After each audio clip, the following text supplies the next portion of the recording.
முடி வெட்ட விளையாட்டு பண்ணாது. நல்லா வெட்டி விடுங்க. எப்படி வெட்டணும்? நல்லா வெட்டி விடுங்க. இருங்க மொட்டை அடிச்சிடுறேன். மொட்டை அடிச்சிங்கன்னா ரொம்ப இதாக போயிடும், அசிங்கமாக போயிடும். நல்லா வெட்டி விடுங்க.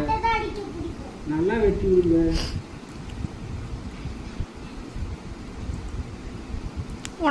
நீயும் மொட்டை அடிச்சுக்க, அப்பாருக்கும் மொட்டை அடிச்சிடலாம்.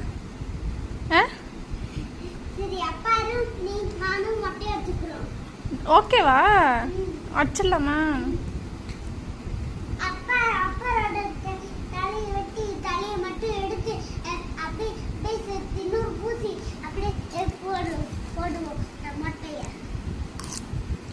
நான் சாப்பிட்டு பார்க்குறேன். நான் ஊட்டி வரேன். வெட்டியா? ஒரு நிமிஷம் ஆச்சா?